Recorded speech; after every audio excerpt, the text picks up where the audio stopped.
The whole thing was, hey, there's nothing happening. Business wasn't moving. So if business is not moving and you got nothing to do, why don't you make the most of it, right?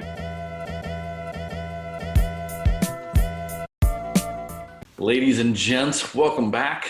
Behind the Grind with Rich Brubaker Did you and forget us? Brian! I'm Brian. That's Rich. And we're back. dude, we are socially distanced by about probably 8,000 miles. I'm actually based in rural Missouri right now. And Brian, where are you I'm at? in Lisbon, Portugal, right now, where we are trapped indoors for now. So, All right, man. so So a lot has happened. We did this about, what, 4 weeks ago, I think we did the first one. And a lot has happened in between. Do me a favor. You were in China. You were running around with a mask on the yeah. street. What happened? How did you end up in Lisbon? Why did you bug out when you did? And So I didn't what's bug going on, out. man? It was all a plan, and we just wanted to get away. I mean, the whole thing was, hey, there's nothing happening. Business wasn't moving. So if business is not moving and you got nothing to do, why don't you make the most of it, right? So that's what I'm all about. And we were planning to take a look at Europe later this year anyway, and this seemed like the perfect time because nothing was happening in China.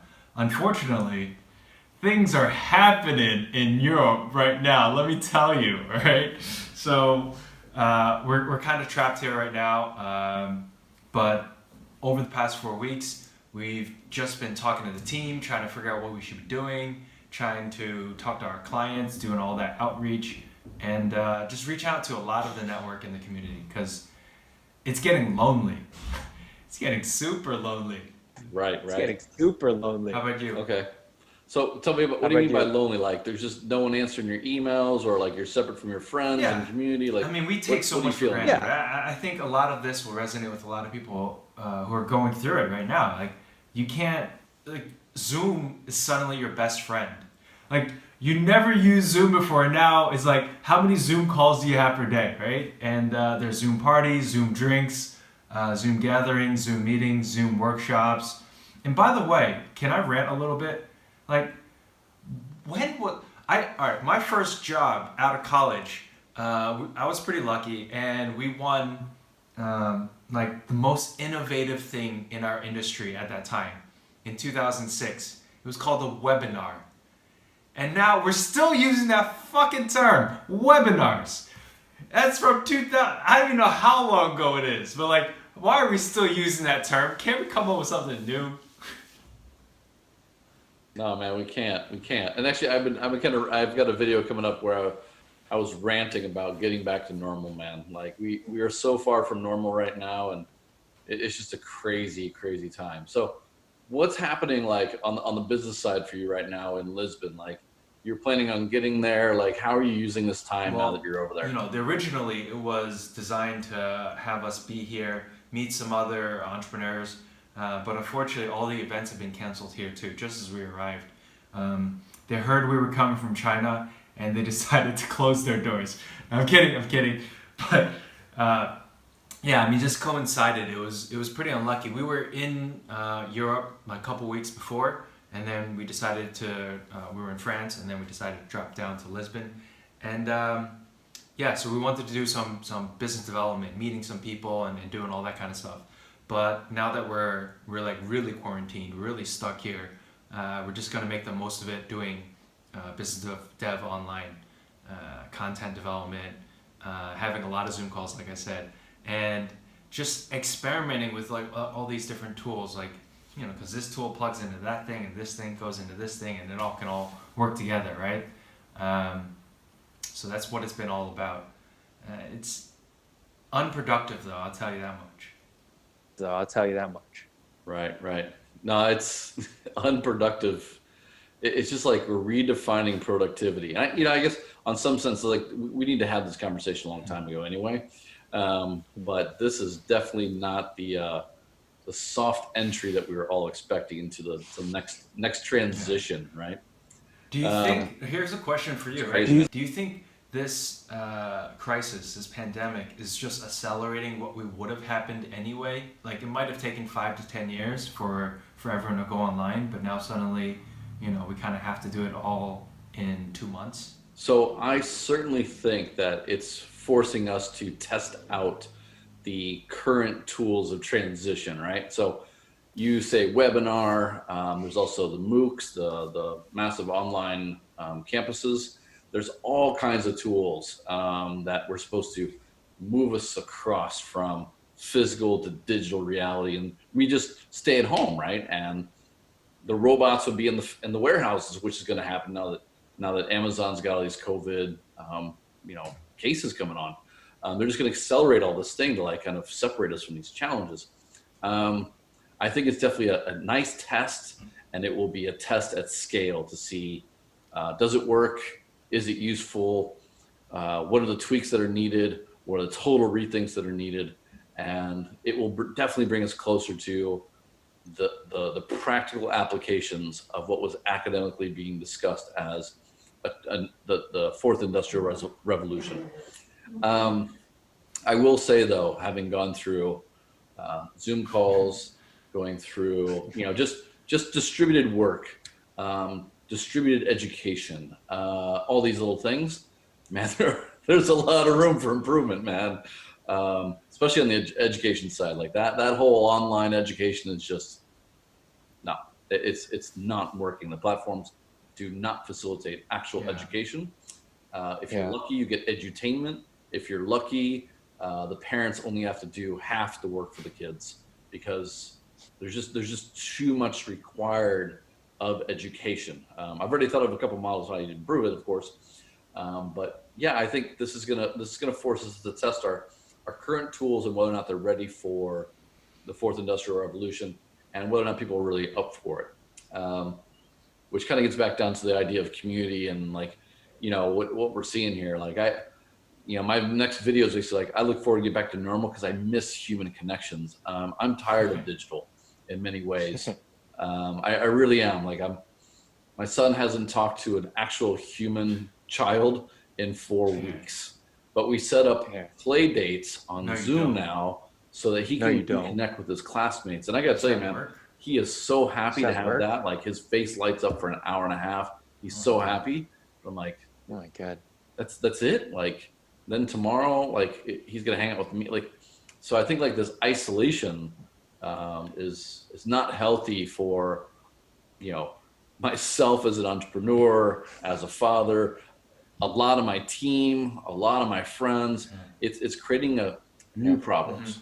And so, it's a challenge. This thing is such a crazy ripple effect, right? I mean, it's just going out further and further and further. I mean, the emotional side of it, I think, I would say, in terms of emotional resilience with us as entrepreneurs, we've been through this so often. We've, gone through our own versions of uncertainty. And now it's spilling over, it's rippling out into all facets of society, and people who've never had to deal with this kind of uncertainty or deal with this level of unstructuredness or self-structured, they're really in a difficult situation. So I think that's another key point is like, if you are feeling like this is difficult, that's okay. Like, be patient, right? I mean, I've been working from home for 7 years, and it's still a struggle many days. I'm still highly unproductive many days, right? That's just part of it. But finding your own routine, finding your own like working habits, that's a big deal. Changing into a fresh pair of clothing, not working from your bed. This is just for the show, right? Nice quiet room. But yeah, finding all that is really important, but it takes time. And it looks like we will need to start to invest that time because this thing's not going away. So get ready, do what you need to do, turn it into a real office situation, and like do the emotional work. Again, that's what I was trying to get at. Well, I think this kind of goes back to like something I was saying before when we talked about like the crisis and all that. How do you manage through that? It's like, well, first off, maintain emotional control. Like if you're looking at the screen and you're looking at the dots going up and you're trying to like every hour refresh to figure out what the count is. You don't have your emotions under control. You can't focus on the work. You can't focus on the business development, the things that you need to get done. And it just makes it all the more difficult. just kind of even talking about my teams, like really quickly, one of the things I did was I just gave them bunch of busy work to do. It's like it didn't require a long burn to get through the work. It was like quick and easy things they could do. So that way they kind of separate themselves a little bit emotionally. It forced them to get offline or to get off WeChat or whatever, and just focus on little things that they could get done, because it took away some of that pressure and that craziness that was going on. The other thing is, like Sid, she told the staff, like, look, it looks like it's safe to go back to the office in Shanghai now. But if you don't feel safe, it's fine. But if you want to get out, it's cool. And they're all like, yes, we want out, because they want to get back to a normal process for them. They want to get away from their families who they've been cooped up for 8 weeks now. They just want to feel some semblance of like connection to a world that has not existed for 8 weeks. And that ability to get into that process has alleviated some emotional stress that I think that we're starting to see within, our weekly meetings, our emails. Like, you could tell that people they needed to have those check-ins and check-outs with actual other human beings in a physical nature. Wow. Yeah. I mean, that makes a lot of sense. I think in our last Zoom call, I was talking about how, I was really trying to check in with my team and make sure that they're feeling good and trying to maintain productivity with them, because we normally work from home. So I didn't expect too much downtime. But the kind of big surprise is that they haven't really returned back to work. And, we're all partners. And so it's not like I can do anything to force them. But that was kind of a shock to me. It's like, hey guys, like, we're getting back to work. And it seems like I haven't left. I've been working since the beginning of the year. I think it's just a sign that right now people are acting in a very, very funny way. And I think a lot of it is out of their own self-interest. You got to do what's right for you. And so I understand, and make sure that, if you're in a situation where you don't feel like you're up for it, then, that's okay too. But find your motivation and get back into it, because work is healthy. Socializing is healthy. And being productive just makes you feel valuable. And that is a very important thing in times like this. And if you feel like something is more important than work, then spend time doing it. I think there's a lot of help that needs to be done in terms of like charity, in terms of volunteering, I was talking to a taxi driver in Shanghai, and he's just going out just to feel like he's being productive, being a part of society, because otherwise he'd just be stuck at home, like what you were talking about. Well, so what I find really interesting about this, and I've got a few other topics I want to get on, but we had 3.25 million unemployment files last week. We're headed to a place where productivity and connection, like that's going to change almost back to like the financial crisis. Like, what happens if you're out of work for 6 months, 9 months, a year and a half because of this? Not everyone's going to call back. Some people are going to get automated out. Some businesses just aren't going to come back. And I kind of go back to our first conversation with, Michael and Alex and the others, where, we're saying, like, if we can make it through the next 2 or 3 months, we'll be stronger for it. Do you still think that's true? Like, do you think we underestimated, overestimated, miscalculated kind of that trajectory back then? And where do you see this going forward for I guess the work that you do, or the wider economy as it goes? I don't know if this is what you're asking, but this is what sparked a thought, right? And it's that I'm not sure the $2 trillion bailout is a good thing. I'm not sure. I mean, what lessons are we going to learn?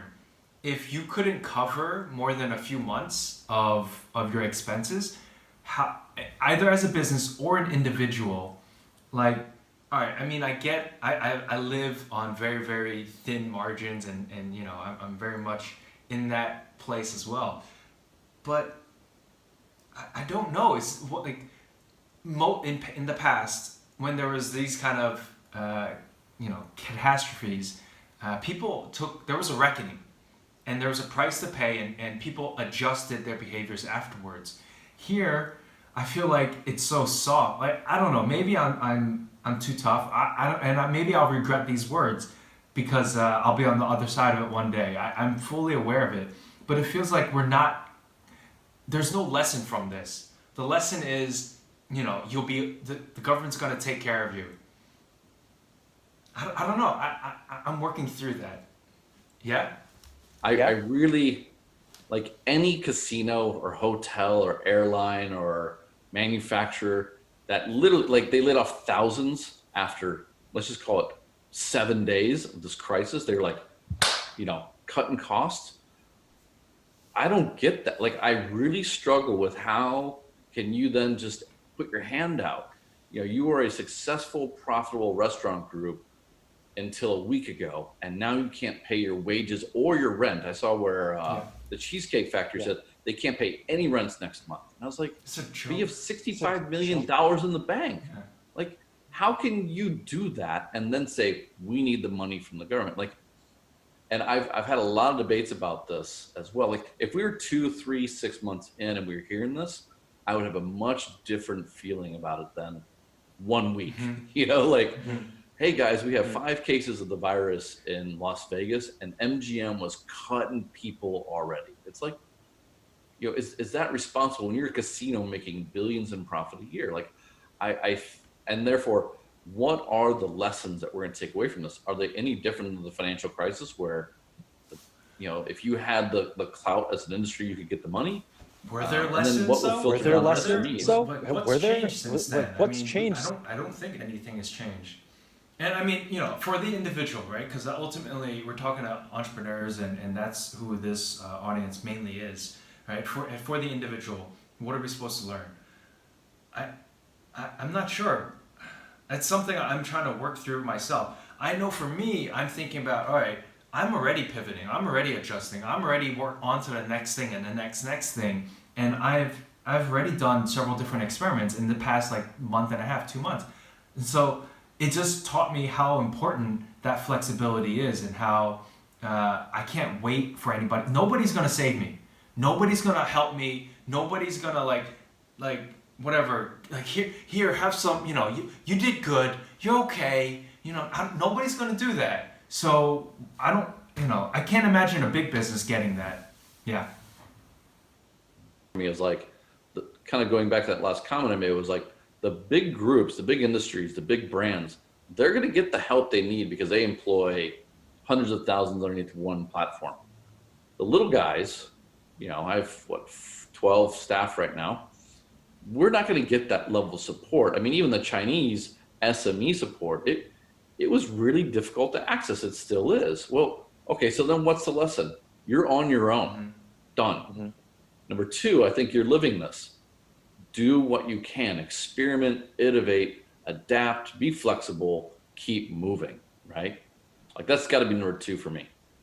And then 3 is kind of going back to what you even a little bit further before that, is resiliency. Like, if you've only got a month or 2 months in the bank, you through this time need to learn the lesson of, I need 6 months, 9 months. Savings. All right, have some actual savings. Have a rainy day fund. Have a backup plan. I mean, that's just common sense. But here's when that common sense is showing. It's uncommon, actually. People don't live like that. We've been overspending for, I don't know, because there was no correction in 2008, probably. Because what was the correction? Where was the pain? Nobody had to learn anything. I'm exaggerating. I get it. Yeah. Yeah. So this is a bit of my concern, is like, I learned the lessons 4 years ago when I ran out of cash at hands-on, right? Like, that taught me to build a piggy bank, and now we've got it. And I'm very fortunate to have that, because it just took a lot of concerted effort to be really focused on building it.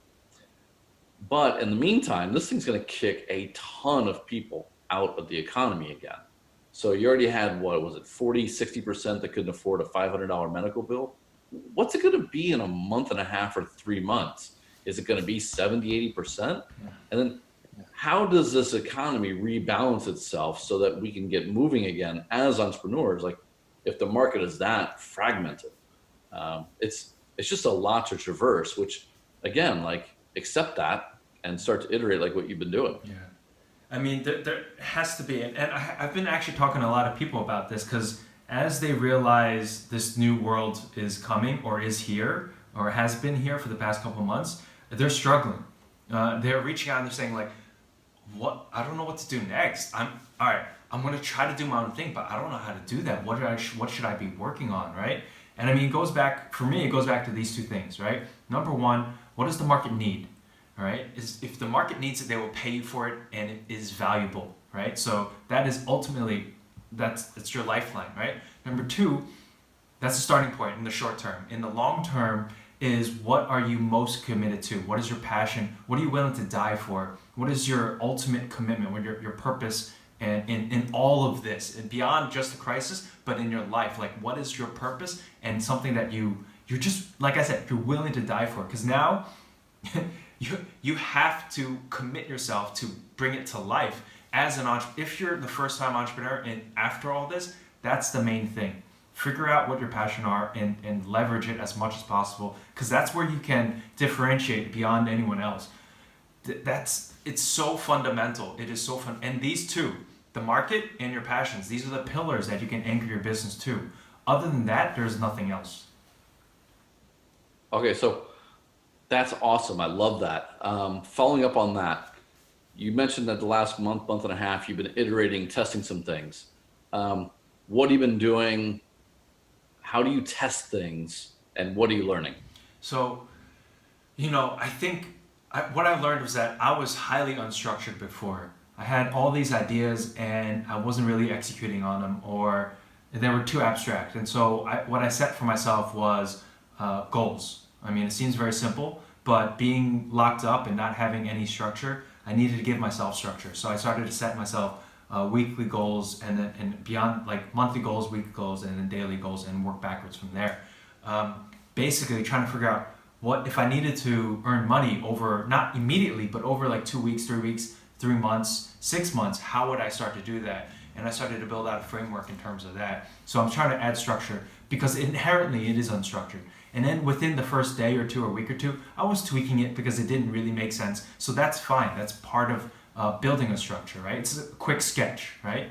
Then edit it. And then on top of it, I've just been setting up the systems, like I said, online payment systems, the online store, the scheduler, Zoom, connecting all these things together, the automators, updating the website, updating LinkedIn, going out and hustling on Instagram and messaging people, writing articles, creating videos, turning videos into articles, creating PowerPoints, creating graphics. This is what I've been doing. Reaching out to a ton of other, just like nonstop every day as much as possible. And like anything that pops up, I'll investigate it. I get an email, seems interesting, I'll check out the webinar, 5 minutes, I'm out, right?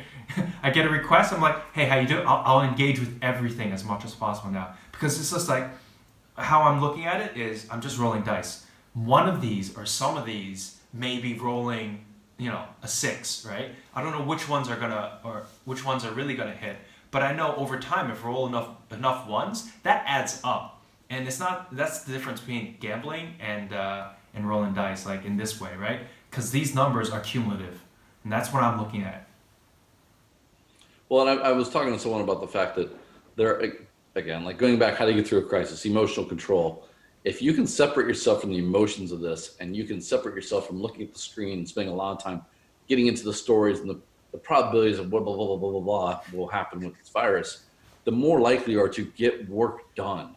And it's those people that get work done, that take proactive steps. I mean, learning video, learning whatever, like selling a service that's foreign to them, they're going to learn through, whatever it may be.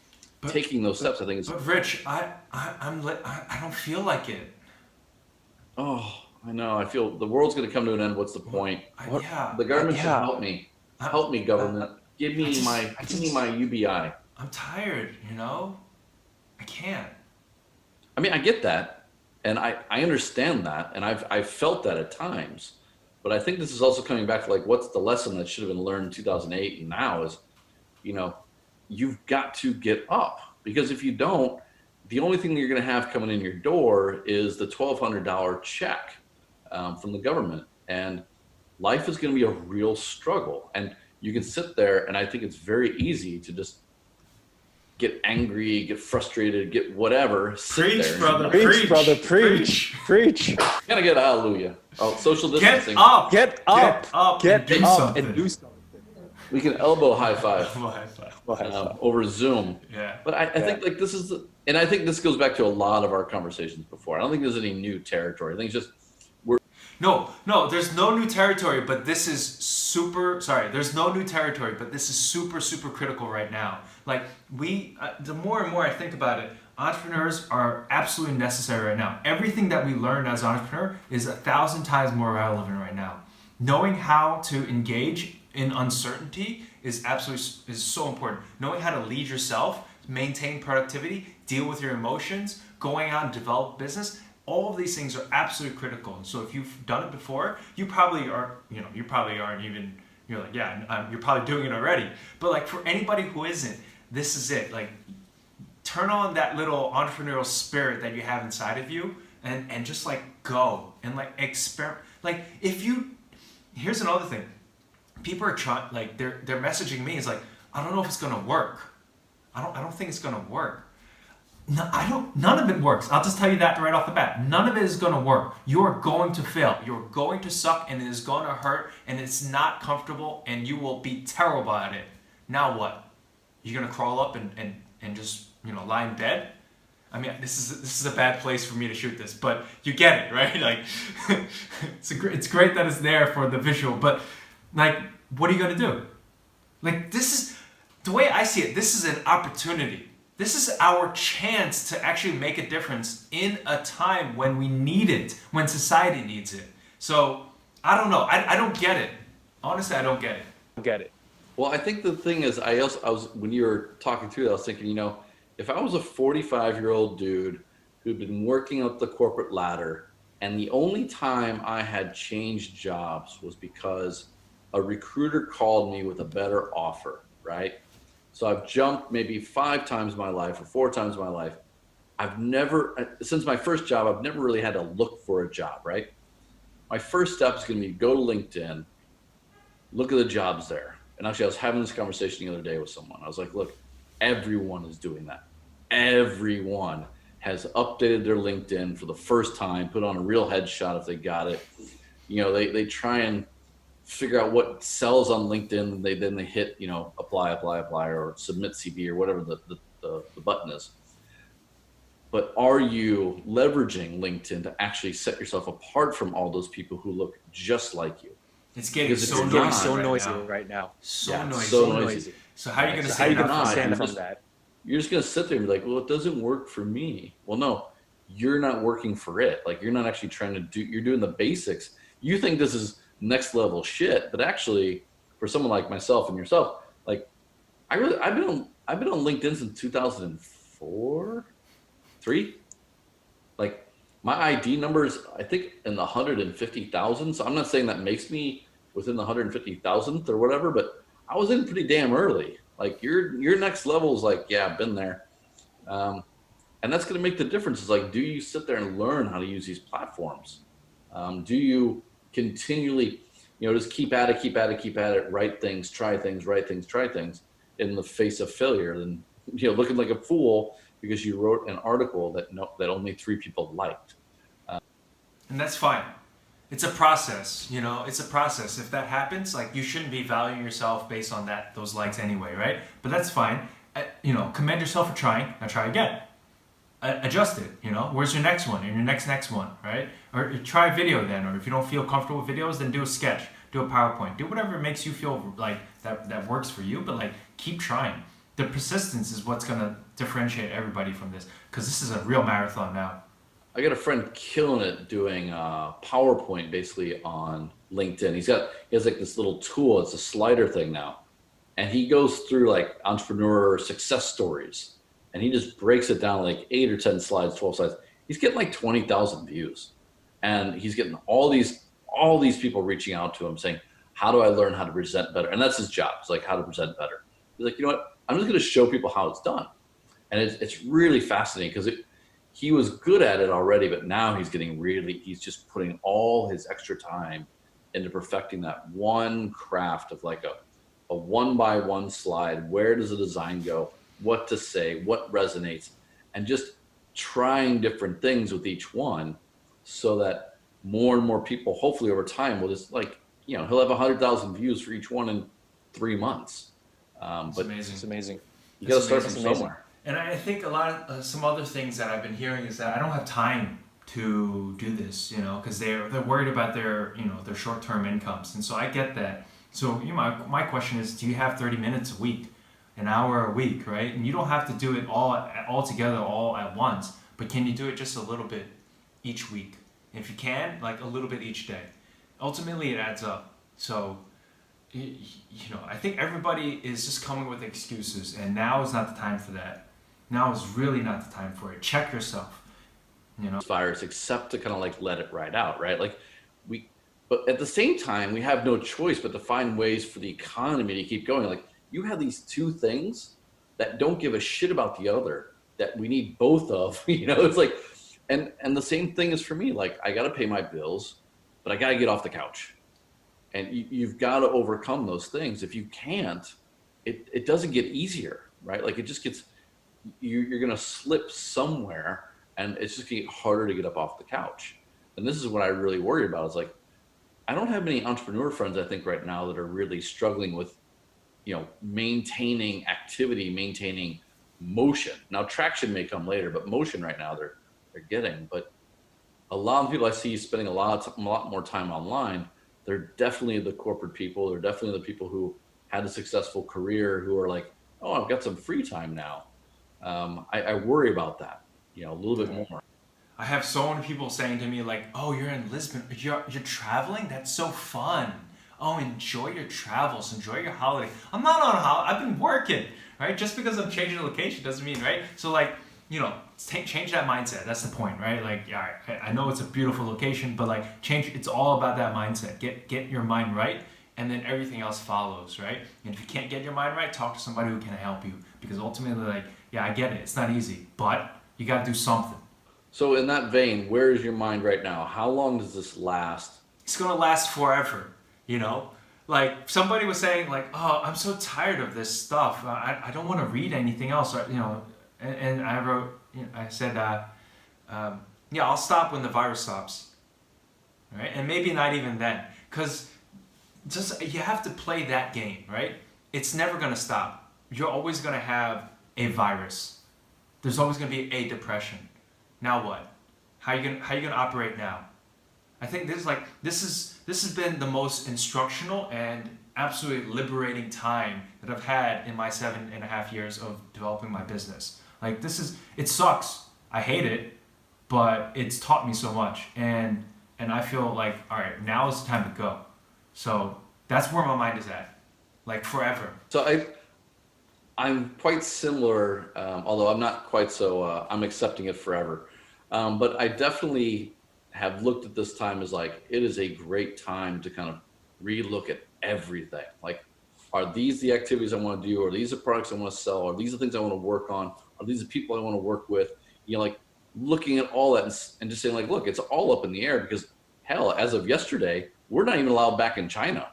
I don't even know like when that's going to open up and what I'm going to be left with when I can get back. Yeah, every day is changing, and I think the most important thing is that I make the cut on Rich's list of friends. That's what I'm aiming at. All right, and if you also want to be on the list, make sure you leave a comment below. Make sure you tell us what you enjoyed about this video. Ask us questions. Tell us how you're doing. This is all super important. So I'm having a good time, but I'm just checking time. How you doing? Okay, that's perfect. But yeah, man, like, yeah, dude, I don't know. It's an opportunity, whether or not you see it, right? And it's better that you see it as an opportunity. Force yourself to turn it into something, because you're gonna look back at it, and this could either set you down for 5 years, set you back for 5 years, or it can lift you up to a whole new plateau, right? A whole new level. So it's entirely within our hands. Post from a friend of mine who was saying like Zoom and Dropbox and a bunch of companies Yeah. came out of the Services. last financial crisis. And I was thinking, Mhm. like, what is it about a crisis that is such good soil for ideas that take off? Like, is it because you can't raise money, so you can't fuck around? My take on that is that problems become more obvious for everybody, and then therefore it's more valuable, right? If everybody can resonate with the problem that you're trying to sell to, then people are willing to pay for it and or use it, and or investors get it and they're also willing to fund it, right? So, and then number four, I think costs just become lower during a time like this because everybody's willing to do it for a lower salary, right? I can't get my full salary. Let me just do it for this, or everybody's reprioritizing. So let me try to shift into this new venture, right? Because there's nothing guaranteed anymore. You can work in a company, but your job's cut tomorrow. So why don't you just work in a startup where you're in control of your own kind of future, right? So I think those are a few factors there. I look forward to the next 12 years because I think that this is the birthplace. Holy Birthplace shit, of dude, the a next lot of new 12 stuff. years? Oh, Yeah. wow. I mean, 2008. That's true, man. That's true. And that Yeah. went by like this. So, Wow. Yeah, you know, but we got kind of lucky because we were in China at the time. They Yeah. put so much money into the system. We didn't really experience the worst end of that crisis. You know, we had a shit 6 months, and we're gonna have a shit 9 months at least on this one. You know, I mean, so you know, how do you play that? Do you go back to China? Are you gonna try and rebuild? Are you just disconnecting now? Like, you know what? This is the violent catalyst that I needed to unroot myself and to make the steps that I know I should have taken, but I just didn't have the push, as it were. No, I mean, I'm here, right? I'm here for a reason. I'm here because I'm ready to explore and I'm ready to experiment. And so I was looking at Europe for a period of time, and I'm also looking at other markets too in Southeast Asia just to compare and not just put all my eggs into one basket. And so, you know, China's a great place. I learned a lot. I was ready to go, and we were going to leave at the end of the year. We will accelerate that timeline a little bit. But you know, I think going back a few steps of what you said earlier, you know, they put a lot of money into this and after '08, and they're putting a lot of money into this thing right now. Okay, fine. But I think one major difference from previous crises is that the internet was never as robust as it is now. And so we have, you know, everything offline in '08 couldn't have been turned online yet. Now, there's a tool for everything. There's an opportunity for everything. And so I'm not sure, you know, while I see catastrophe over the next 9 months economically, I also think there will be a lot of small businesses that can be birthed and maintained on the modern platforms that we have now. And so I don't think it's going to be as bad as people think. I think it's going to be terrible, but it's only terrible for those people who aren't trying to experiment. It's going to be bad. Okay, fine. But, you know, I think there are alternatives. Before, if your business sucked offline, you were done. Now your business can suck offline, but you can still have things online. I think it's mind-blowing that there's this opportunity, this whole other channel that we can explore that doesn't depend on this. So that's why I think we were talking earlier is this is not a fire, it's not an earthquake, this is not a flood. This is a virus, which just means it's an attack on our psyche. It's an attack on society's kind of emotional status. But ultimately, we can get back on, like, infrastructure is not changed. It's just how people are. And hopefully we'll be resilient and we'll come back into it. I was even thinking the other day about restaurants, you know, and in Shanghai in particular, a lot of restaurants have been scaling back because of e-commerce and the cost of rent's going up.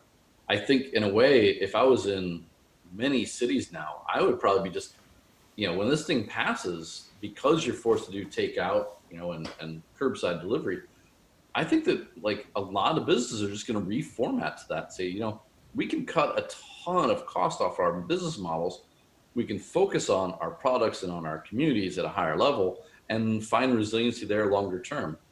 But again, like it's going to be a painful process to get there. A lot of people are going to lose, you know, in that time, which is really hard. I mean, I don't think a lot of people are going to.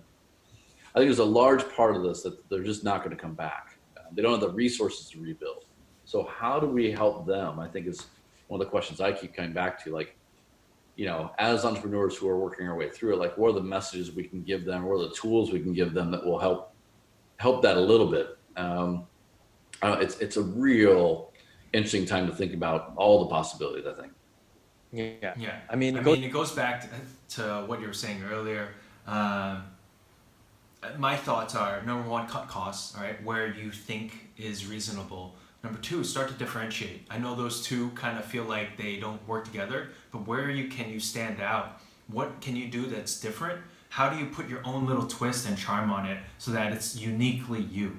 Like, even if it's just your hand signature, that is already a small differentiator. Now do 10 of those, right? Then you suddenly have a brand that is recognizable.